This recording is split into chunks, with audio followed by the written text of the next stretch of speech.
Picture this, it's 2008, the global economy is collapsing, banks are failing, auto giants are begging for bailouts, and in a small California workshop, a company that's never made a profit is trying to do something that every major carmaker said was impossible. They're burning through cash at an alarming rate, their CEO is sleeping on the factory floor, and they're just weeks away from bankruptcy. This is the story you've never heard about Tesla's early years. The real story. Not the triumphant headlines or the stock market glory, but the desperate, chaotic struggle that almost ended before it began. Because before Tesla became worth more than every other car company combined, it was on the verge of complete collapse. And the decisions made in those dark days would either create an electric revolution or become just another cautionary tale of Silicon Valley excess. Let's go back to where it really started. Not with Elon Musk as many people assume, but with two engineers named Martin Eberhard and Marc Tarpenning. In 2003, these two men had a radical idea. What if you could make an electric car that people actually wanted to drive? Not a golf cart. Not some compromised vehicle for tree huggers, but a real sports car that happened to be electric. They founded Tesla Motors in July 2003, naming it after the pioneering electrical engineer Nikola Tesla. Their vision was ambitious, bordering on delusional by industry standards. Every major automotive executive knew that electric cars were impractical, expensive, and limited. But Eberhard and Tarpenning saw something different. The first major decision they made was brilliant in its simplicity.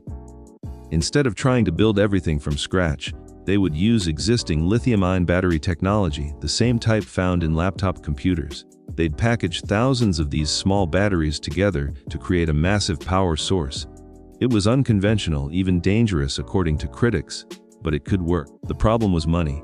Building a car company from the ground up requires hundreds of millions of dollars. And in 2004, nobody wanted to fund an electric car startup run by two guys who'd never built a car before. Enter Elon Musk.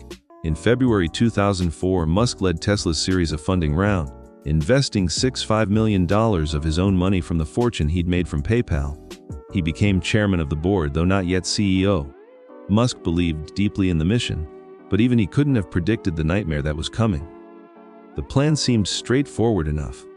They'd build the Roadster, a sexy electric sports car based on the Lotus Elise chassis, sell it to wealthy early adopters, and use those profits to fund more affordable vehicles. The Roadster was supposed to cost around $80,000 and begin production in 2006. Reality had other plans.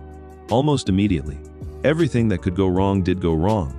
The modified Lotus chassis turned out to be far more complicated than anticipated. About 90% of the Roadster ended up being completely redesigned. The transmission kept failing during testing. Engineers worked around the clock trying to solve problems that had never existed before because nobody had ever tried to put this much power in an electric vehicle. Development costs exploded. The projected price of the Roadster climbed from $80,000 to $92,000, then past $100,000. Meanwhile, the launch date kept slipping. 2006 became 2007 and production still hadn't started. Behind the scenes, tensions were reaching a breaking point. Eberhard and Musk clashed repeatedly over strategy, spending, and the company's direction. In August 2007, Eberhard was removed as CEO, replaced by Michael Marks, and then later by Zeev Drory. The founder who'd started it all was out, but changing leadership didn't solve the fundamental problem. Tesla was hemorrhaging money. They'd spent over $140 million and had barely started production. Every Roadster they built cost more than they were selling it for. The company was burning through millions of dollars every month with no clear path to profitability. Then 2008 arrived and everything got worse. The global financial crisis hit with devastating force. Credit markets froze, venture capital dried up. Major automakers like General Motors and Chrysler were fighting for survival. And here was Tesla, a tiny startup that had never turned a profit, trying to raise more money in the worst economic environment in decades. By mid-2008, Tesla was in serious trouble. They had orders for about 1,800 Roadsters but could barely produce them. The company was losing money on every single car. Employees were being laid off. Suppliers were demanding payment, and the bank account was running dangerously low. Musk faced an impossible choice. He'd already invested tens of millions of his own money into Tesla. His other company, SpaceX, was also struggling and consuming his fortune. He was going through an expensive divorce, and now Tesla needed another cash infusion to survive, or it would die. In October 2008, Musk took over as CEO. He invested nearly his last dollar into the company. putting in $40 million of his remaining personal funds to keep Tesla alive. He moved into the factory, sleeping at his desk or on the production floor. Every decision was life or death. Every delay meant potentially missing payroll. The stress was crushing, but Musk made a critical decision. Instead of trying to raise money from venture capitalists who weren't investing anyway, he turned to Tesla's customers. He convinced Roadster reservation holders to convert their deposits into immediate purchases, bringing forward revenue that kept the doors open. He negotiated with suppliers, sometimes personally guaranteeing payments.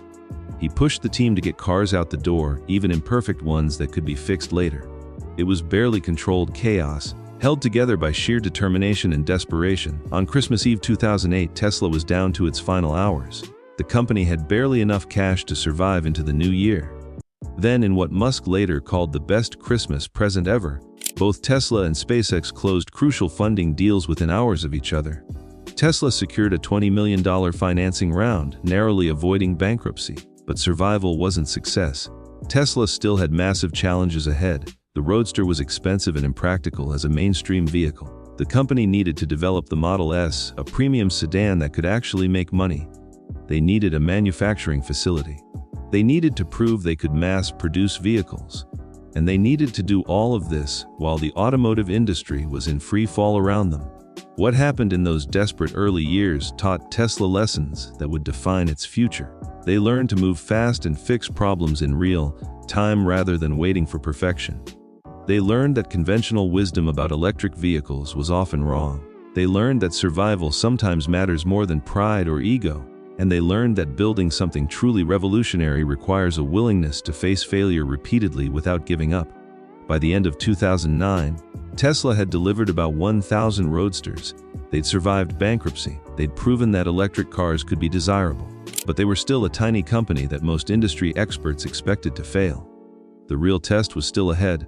The story of Tesla's early struggle is a reminder that every revolution looks impossible until someone makes it real. Those desperate years between 2003 and 2009 weren't glamorous. They were messy, chaotic, and came within hours of ending in complete failure. But the determination forged in that crucible created something that changed the entire automotive industry. If you found this deep dive into Tesla's real origin story fascinating, make sure you hit that subscribe button. We're building a community of curious minds who want to understand the true stories behind the innovations that shape our world. Not the sanitized press releases or the hero worship, but the real struggles, failures, and unlikely victories. Give this video a thumbs up if you learned something new, and drop a comment telling us what other origin stories you'd like us to investigate. What other companies have hidden struggles that deserve to be told? We'll see you in the next one, where we continue uncovering the untold stories behind the world's biggest innovations.